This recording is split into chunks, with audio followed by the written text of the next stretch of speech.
अस्सलाम वालेकुम, welcome to my YouTube channel learning with G. आज के इस लेक्चर में मैं वर्चुअल यूनिवर्सिटी का कोर्स MCM 101 डिस्कस करने वाली हूँ। लेसन नंबर 41 टू 45 तक।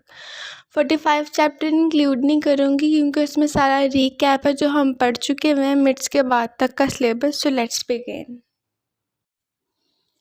चैप्टर नंबर 41 जो है उसका बेसिक टाइटल है ग्लोबलाइजेशन ऑफ मीडिया। अब इसमें स्टार्ट में हुआ ये कि जो इन्होंने फर्स्ट पैराग्राफ में डिस्क्राइब किया है वो ये है कि जो इंटरनेशनल कॉरपोरेशंस हैं वो सारी ड्राइव कर रही हैं ग्लोबलाइजेशन को। उसके अलावा वो फोकस कर रही हैं इकोनॉमिक एक्सपेंशन पर इसकी, और उनका जो मेन कंसर्न है वो बेसिकली फाइनेंस और कल्चर को प्रमोट करने के साथ है।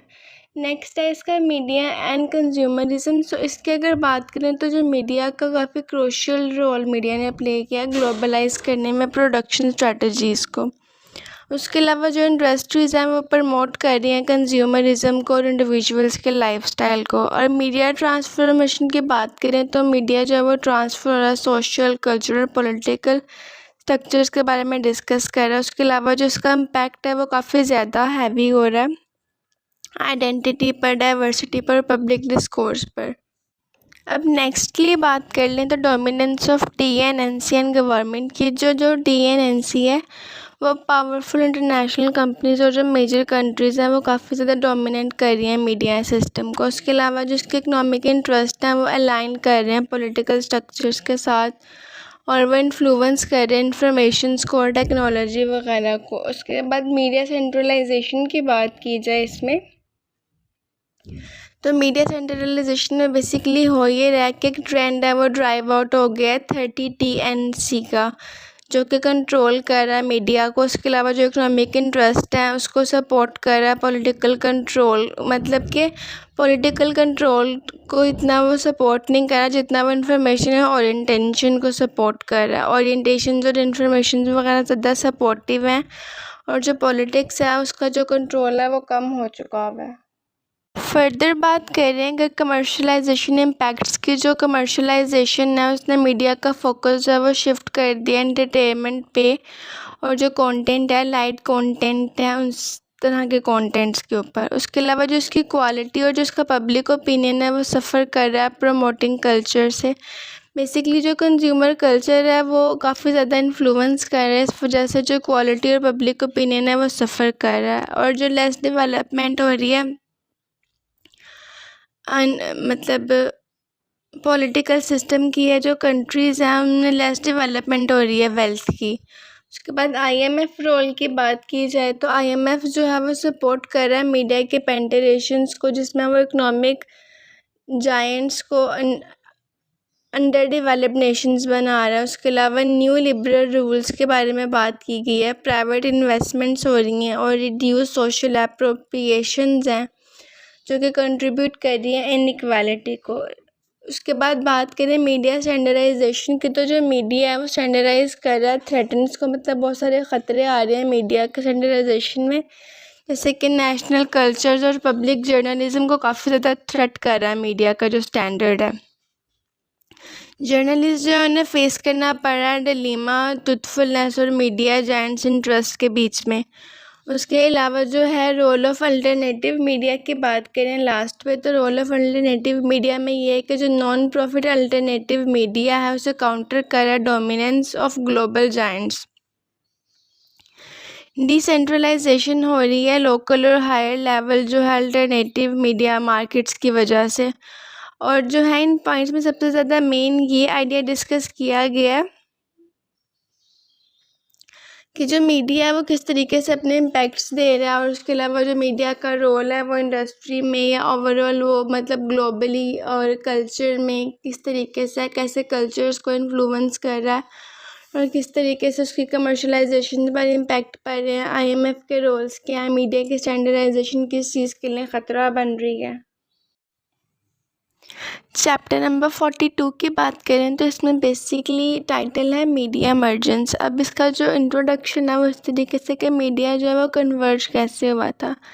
जो न्यू टेक्नोलॉजीज़ थी वो इमर्ज हो रही थी मीडिया की न्यू फॉर्म में, और मीडिया के जो कम्युनिकेशंस हैं जैसे मीडिया कम्युनिकेशन बेसिकली ख़ुद प्लेटफॉर्म है वो जो है वो रिलाय करता है टेक्नोलॉजी पर, कंटेंट पे। लाइक अब जो टेक्नोलॉजी हमारे पास अवेलेबल है, जैसे रेडियो है, टीवी है, न्यूज़पेपर है, कोई भी इलेक्ट्रॉनिक डिवाइसेस हैं या इंटरनेट वगैरह, उस पर हमारा मीडिया रिलाय करता है। और जो कंटेंट है मतलब कि जिसमें मटेरियल यूज़ हो रहा है, जैसे कि जिसमें एड्स चल रहे हैं, एडवर्टाइजिंग्स हो रही हैं, या जो भी उसमें मटेरियल लिखा हुआ प्रोवाइड किया जा रहा है, उस पर रिले करता है।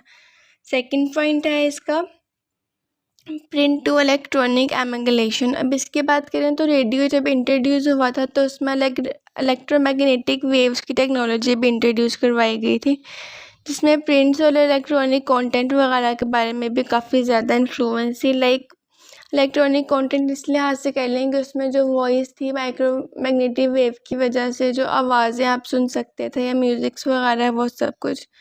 तो रेडियो ने जो मेंटेन किया था उस टाइम जो कंटेंट को, वो न्यूज़ थी, टॉक या म्यूज़िक वगैरह था। उसके बाद रेडियो टीवी इमरजेंस की बात करें यहाँ पे, जब टेलीविज़न की इन्वेंशन हुई तो उसने रेडियो टेक्नोलॉजी को काफ़ी हद तक मतलब कम कर दिया था। जो इन्फ्लुएंस थी वो टीवी की ज़्यादा हो चुकी हुई थी, क्योंकि वो विजुअल एड्स और एलिमेंट्स वगैरह शो कर रहा था। उसका जो कंटेंट था उसमें पिक्चर शो हो रही थी।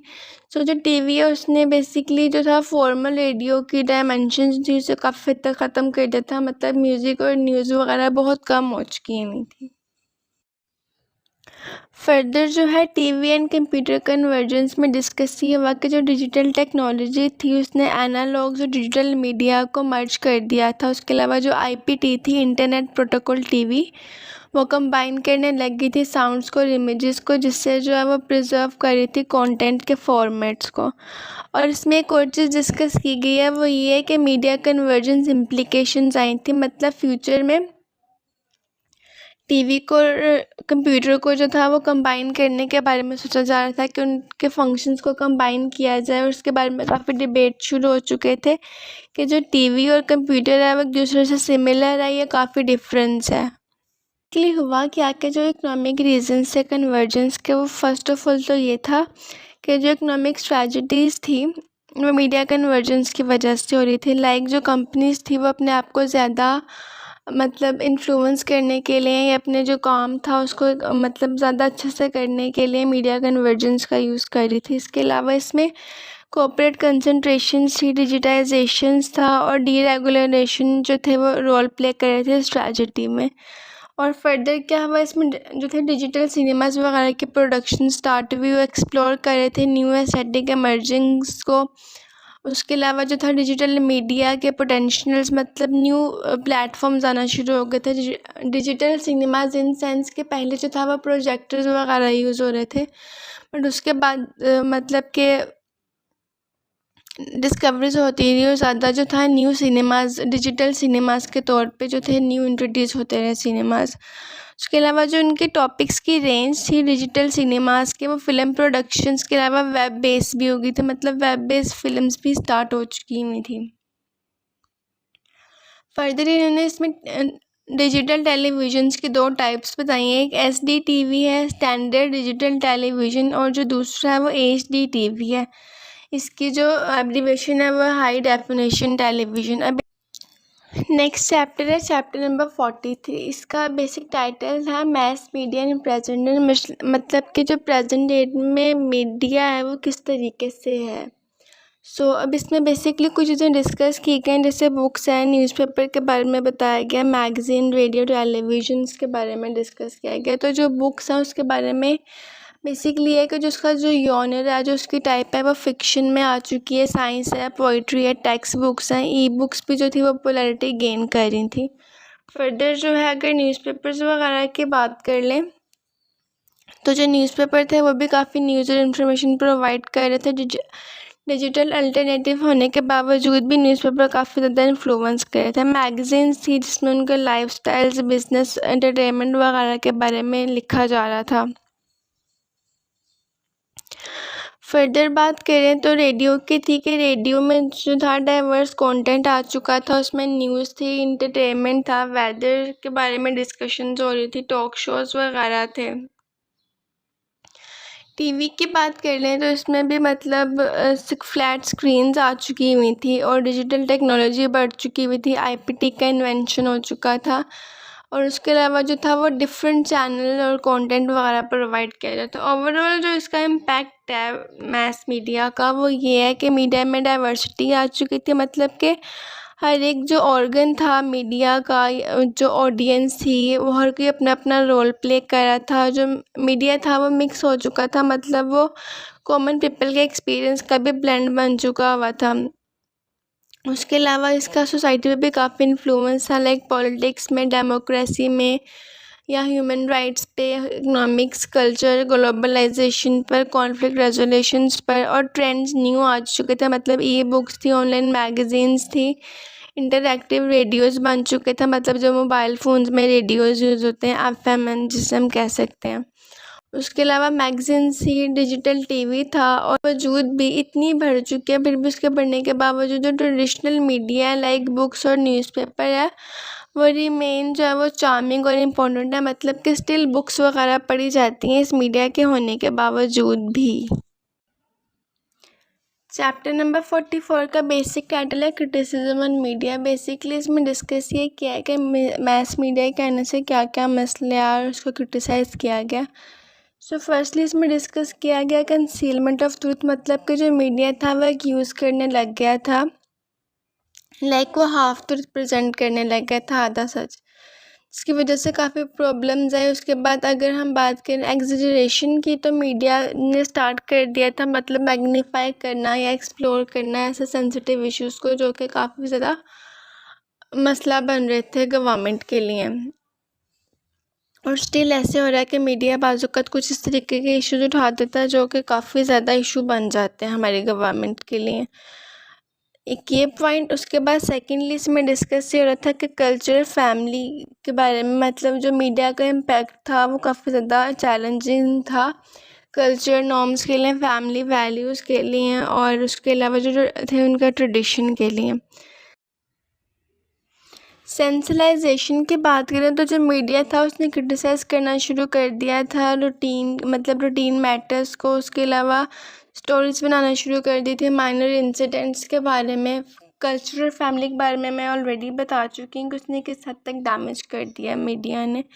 बायसेस की बात करें तो मीडिया के जो बायसेस हैं वो एविडेंट हैं, जिसमें वो सपोर्ट करते हैं गवर्नमेंट को, और बाज़-औक़ात वो अपोजिंग भी करते हैं, लाइक उनके अगेंस्ट भी चले जाते हैं। और इसमें मतलब कि काफ़ी ज़्यादा जो है हार्म हो जाती हैं चीज़ें, लाइक काफ़ी ज़्यादा जो हमारे पॉलिटिकल डैमेजेस हो जाते हैं या हमारे फाइनेंशियल डैमेजेस भी इसकी वजह से हो जाते हैं। कमर्शलाइजेशंस की बात करें तो जो था मीडिया ने फोकस करना शुरू कर दिया था कमर्शियल इंटरेस्ट पे, जिसकी वजह से काफ़ी ज़्यादा मिसप्रेजेंटेशंस हुई थी, और इसकी वजह से काफ़ी ज़्यादा जो इंटरेस्ट है, गवर्नमेंट इंटरेस्ट कह लें, वो सारे काफ़ी हद तक मैनिपुलेट हुए थे। अनएथिकल विजुअल्स की बात करें तो मीडिया ने क्रिटिसाइज़ करना शुरू कर दिया था